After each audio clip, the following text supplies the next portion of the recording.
성도 여러분 반갑습니다. 거룩한 주일을 준비하는 시간입니다. 한 주간 동안에 우리의 삶의 열매로 하나님께 기쁘게 예배하는 주일을 준비하는 시간, 이 가정 예배를 통해서 우리의 삶의 모습을 다시 한번 돌아보며 예수님을 좀 더 많이 닮아가는 여러분 모두가 될 수 있기를 간절히 바랍니다. 오늘 우리가 함께 은혜를 나눌 본문 말씀 요한복음 11장 47절부터 53절까지에 있는 말씀입니다. 요한복음 11장 47절부터 53절까지 봉독합니다. 이에 대제사장들과 바리새인들이 공회를 모으고 이르되 이 사람이 많은 표적을 행하니 우리가 어떻게 하겠느냐? 만일 그를 이대로 두면 모든 사람이 그를 믿을 것이요 그리고 로마인들이 와서 우리 땅과 민족을 빼앗아 가리라 하니 그 중에 한 사람 그 해의 대제사장인 가야바가 그들에게 말하되 너희가 아무것도 알지 못하는도다.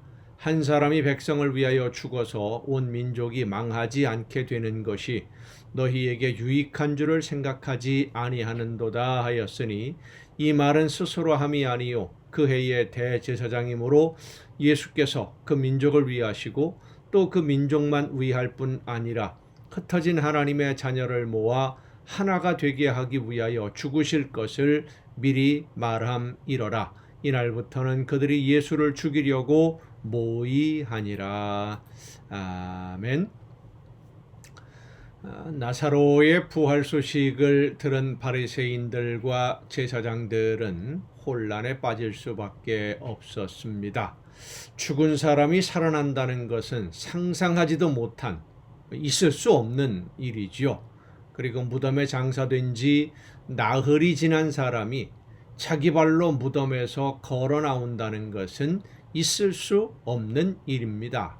그런데 그 일이 나사렛 출신의 한 젊은 청년에 의해서 실제적으로 일어난 겁니다. 그것도 많은 사람이 보는 앞에서 공개적으로 일어났으니, 그런 일이 공개적으로 모든 사람들이 보았으니 이제는 부정할 수도 없는 것이죠. 그런데 그 놀라운 기적을 일으킨 그 사람이 귀신에 씌어서 미친 사람이라고 소문을 퍼뜨렸던 사람들이 바리새인들 아닙니까? 하나님을 모독하는 사람이라고, 신성 모독 죄인이라고 해서 잡아 죽여야 한다고 제사장들이 말했던 바로 그 사람 아니겠습니까? 그런데 그 신성 모독 죄인이라고 바리새인들, 제사장들이 앞장서서 죄를 물었던 그 사람이 이 죽은 사람을 살리는 기적을 일으키는 주인공이 되었으니 이게 정말 어떻게 할 방법이 없는 거예요. 정말로 죽었던 사람이 다시 살아났다면 하나님이 보내신 사람이다라고 할 수밖에 없는 그런 상황이 된 것인데, 바리새인들이나 제사장들은 예수님을 인정하기가 싫었습니다. 또 예수님이 하나님이 보내신 선지자라면 많은 사람들이 믿고 따르게 될 것이고, 그러면 로마 군대에 의해서 멸망당하게 될 수도 있다라고 하는 현실적인 두려움을 그들이 가지고 있었던 것도 사실입니다. 이러한 바리새인들이나 제사장들의 모습은 그들이 하나님을 믿고 하나님의 말씀을 아는, 하나님의 말씀대로 살아가는 사람들이 아니라는 것을 보여줍니다. 그들은 하나님을 믿지 않으면서 하나님의 이름을 이용만 하던 사람들이었던 겁니다. 그래서 그들이 선택한 것은 하나님의 능력이 나타나는 그 사람, 하나님이 보내신 것이 분명한 예수님을 죽여야 되겠다. 더 이상 놔두면 위험해지겠다. 이런 결정을 하게 된 것입니다. 하나님을 믿지 않으니까 이런 결정을 하게 되는 것이죠. 한 사람이 죽어서 민족이 망하지 않는 것이 유익하다라고 하는 그 해의 대제사장 가야바의 말은 지극히 현실적인 이야기라고 할 수도 있습니다. 우리가 흔히 말하는 대를 위해 소가 희생해야 된다라고 하는 그런 논리죠. 더 많은 이익을 위해서 작은 손해를 감수할 수도 있다. 이런 의미를 가진 이야기이기도 합니다마는 많은 사람을 살리기 위해 희생하는 한 사람, 누군가의 강요에 의해서 희생을 강요당한다면 그것은 올바른 일이라고 할 수 없습니다. 자기 스스로가 힘도 있고 능력도 있지만 많은 사람을 위해서 희생하기로 결단을 한다면 그것은 의로운 결단이라고 할 수 있겠습니다마는 만일 누군가에게 희생을 강요한다면, 여러 사람이 한 사람에게 희생을 강요한다면 그것은 강자가 약자를 억압하는 것이 되고 맙니다. 가야바는 그 당시에 약자라고 할 수 있는, 그렇지요, 바리새인들이나 제사장들, 사두개인들처럼 힘이나 권력이 예수님에게는 없었습니다. 약자인 이 나사렛 청년을 희생하게 만들어서 나라의 안정과 평안을 추구하면 된다, 이런 의미로 지금 말하고 있는 겁니다. 오늘 우리의 사회도 이런 논리를 주장하는 사람들이 상당히 많이 있습니다.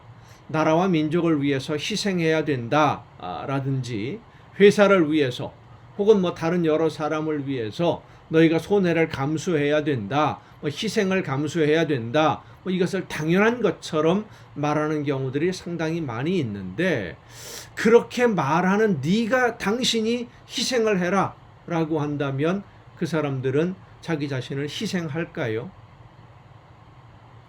오늘 본문 말씀에 나타난 이 바리새인들이나 제사장들의 모습은 하나님의 말씀을 아는 사람들이라고는 할 수 있겠지만 하나님을 믿는 사람들은 아니다라는 것을 분명히 알 수 있습니다. 그들은 하나님을 믿는 사람들이 아닙니다. 하나님의 말씀을 믿는 사람들이 아닙니다.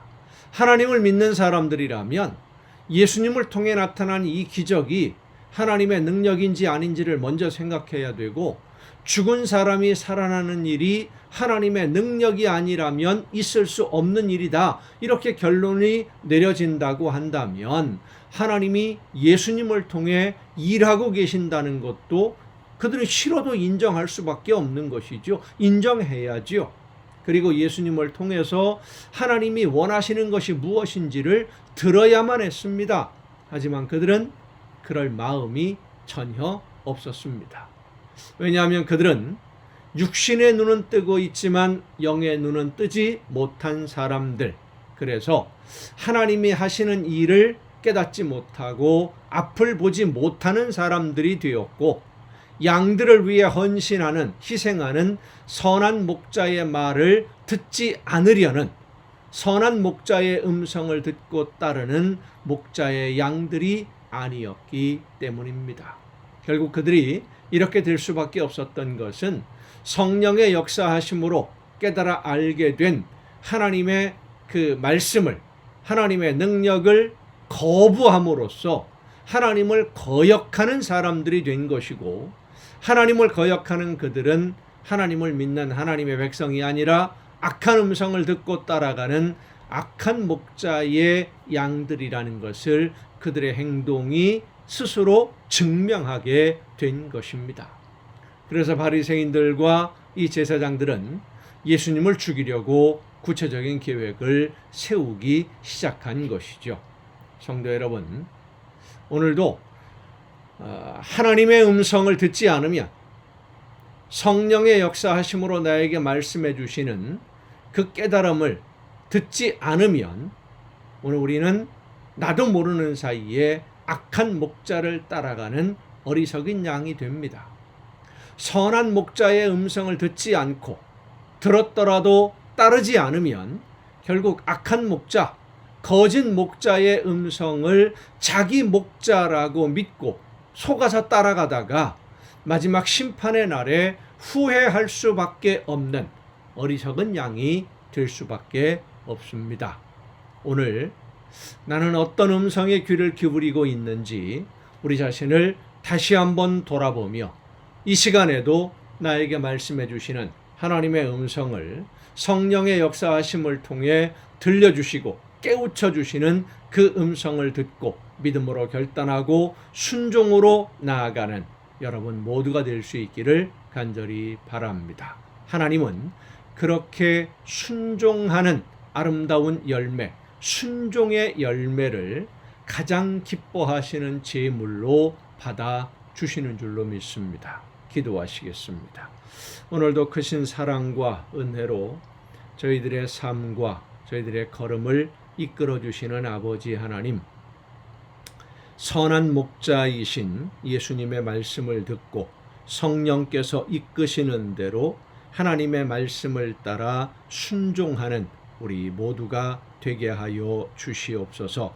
내 생각과 맞지 않고 내가 원하는 길이 아니라 할지라도 하나님이 원하시는 대로, 하나님이 명하시는 대로 순종하며 실천함으로 아름다운 열매로 하나님께 기쁨 드리는 우리 모두의 복된 신앙생활이 되게 하여 주시옵소서. 이 모든 말씀을 예수님의 이름으로 기도하옵나이다. 아멘. 여러분 오늘도 수고 많으셨습니다. 내일 거룩한 주일입니다. 기쁨으로 감사함으로 하나님께 예배하고 저녁 이 시간 이 가정 예배를 통해서 여러분 또 다 같이 함께 만날 수 있기를 바랍니다. 내일 뵙겠습니다.